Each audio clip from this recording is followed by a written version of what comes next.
Bienvenue sur Malentendu. Ici, ça parle de tout, sans tabou, pour t'informer, t'instruire et te faire réfléchir. Moi, c'est Mal, celle qui te chope ce qu'il faut, ta bestie de l'info. Installe-toi confortablement. Au sommaire, on s'attaque directement à la Journée mondiale du climat qui a lieu le 8 décembre. Ensuite, on se demandera si les séries télé ont vraiment tué le cinéma. Et pour finir, je t'emmène au Salon des Beaux-Arts à Paris du 10 au 14 décembre. Allez, c'est parti! Chaque année, le 8 décembre, la Journée mondiale du climat est célébrée. Elle est instituée par des ONG et des mouvements citoyens pour alerter sur l'urgence climatique. On parle de réchauffement, dérèglement, perte de biodiversité et autres. L'objectif est de faire réfléchir le grand public, mais aussi d'encourager des actions concrètes par l'éducation, la sensibilisation, l'innovation et la mobilisation collective. Et oui, je suis sûre que tu savais pas.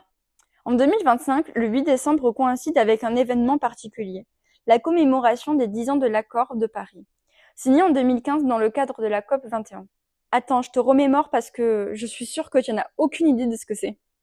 La COP, c'est la conférence des parties. C'est une grande réunion annuelle où presque tous les pays du monde se retrouvent pour décider ensemble pour lutter contre le changement climatique. Elle est organisée par l'ONU dans le cadre de la Convention des Nations Unies sur le changement climatique adoptée en 92.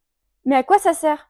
Tout simplement pour définir des engagements pour réduire les émissions de gaz à effet de serre, s'adapter aux changements politiques, financer la transition, suivre et évoluer les progrès. Alors, tu vois, plusieurs institutions françaises s'appuient sur cette date du 8 décembre pour faire le bilan sur les 10 dernières années, progrès, échecs et encore défis à relever. Par exemple, cette année, Le Mans Université organise un événement intitulé « Avenir commun durable ». L'objectif est de revenir sur l'accord de Paris, évaluer ce qui a été accompli et discuter des défis à venir, notamment comment les territoires et villes peuvent tendre vers la neutralité carbone et un développement durable. Je t'explique le programme. Il y a des conférences, des tables rondes et des présentations flash qui mêlent chercheurs, étudiants, élus, experts pour croiser les regards scientifiques, politiques et citoyens. Parmi les intervenants prévus, des professeurs du Collège de France, des enseignants-chercheurs du Mans, mais aussi des experts reconnus dans les domaines de l'énergie, du climat et de la biodiversité. L'institution Le Mans Métropole profite alors de cette date pour présenter le bilan annuel dans ce laboratoire d'innovation, nommé le Laboratoire d'innovation territoriale pour la transition écologique, qui est un état des lieux des projets, des expérimentations et des coopérations en faveur de la transition écologique. Mais alors, pourquoi c'est important? Oui, je te vois venir et j'y viens. La Journée mondiale du climat permet de lier l'échelle internationale et l'échelle locale. Si l'accord de Paris concerne l'ensemble de la planète, la mise en œuvre de ces ambitions dépend concrètement des collectivités, des territoires et des villes. Ce type d'événement met en lumière ce travail de terrain. Ensuite, elle donne une visibilité aux initiatives de transition, qu'il s'agisse d'éducation, d'innovation, de recherche, de politique locale. Ça rend tangible l'idée que chacun, à son niveau, peut agir pour le climat.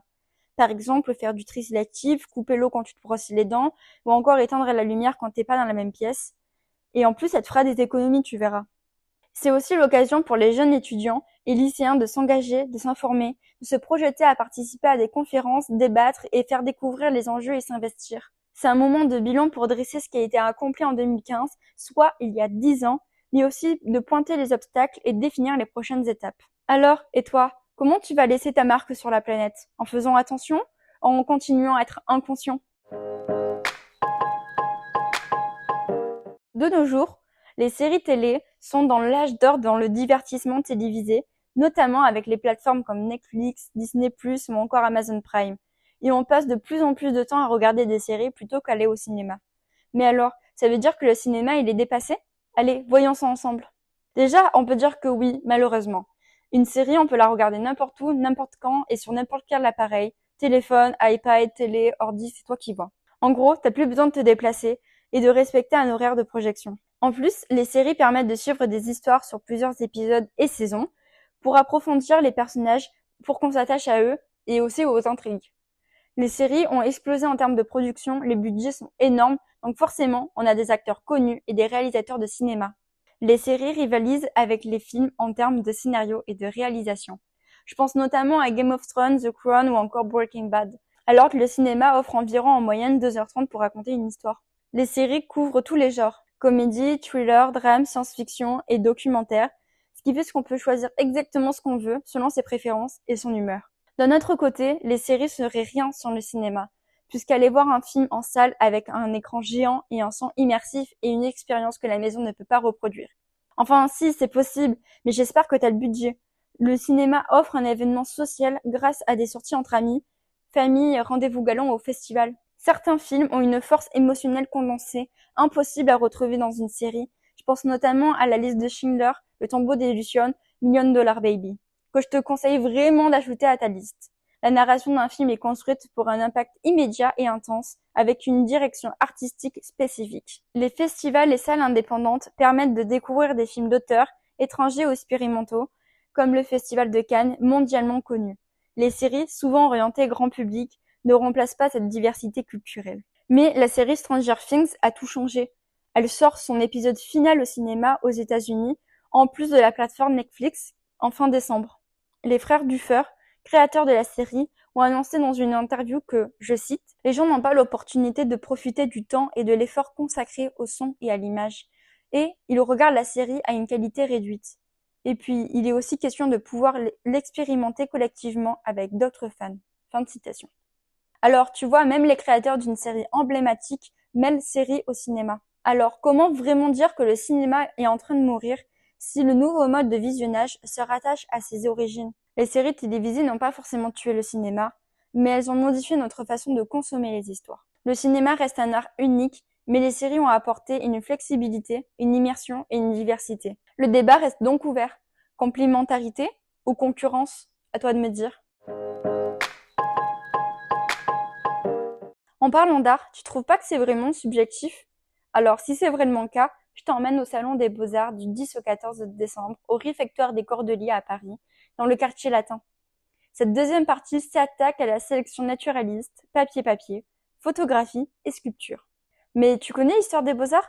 Attends, je te la raconte vite fait, bien fait. Créé en 1864 par une association d'artistes indépendants fondée en 1862, le Salon des Beaux-Arts traverse l'histoire tout en étant traversé par l'histoire elle-même. Les plus grands noms de la peinture, de la sculpture, de la gravure y sont exposés chaque année. Depuis 160 ans, ces artistes sont le vigie de nouvelles réflexions sur l'art de chaque épisode. Parmi ces artistes, je peux te nommer Camille Claudel, Auguste Rodin, Édouard Manet, Jacqueline Marval, Vincent Munier et tant d'autres. Le Salon des Beaux-Arts présente le travail des artistes venus d'horizons divers. Plus d'une centaine d'œuvres sont exposées à chaque édition. Gravure, illustration, installation, papier, peinture, performance, photographie et sculpture. Mais alors, pourquoi je te parle de ce salon? Tout simplement pour que tu ailles un peu te cultiver un peu, non? Ce lieu rassemble beaucoup de disciplines artistiques. Il y en a pour tous les goûts. C'est un bon moyen de découvrir la scène artistique contemporaine, d'échanger, de sortir de l'offre mainstream et de se voir des œuvres originales. En plus, le réfectoire des Cordeliers possède un cadre historique et remarquable, ce qui ajoute une dimension unique à la visite. Mais surtout, c'est gratuit et le lieu est accessible en métro ou RER, donc c'est parfait pour une petite sortie improvisée. Alors, t'attends quoi pour enrichir ton histoire de l'art? Et voilà, c'est déjà la fin de cet épisode. Merci de m'avoir écouté, mais ne pleure pas, toi et moi, on se retrouve tous les dimanches dans un nouvel épisode. C'était Mal sur Malentendu, le podcast qui te fait tendre l'oreille.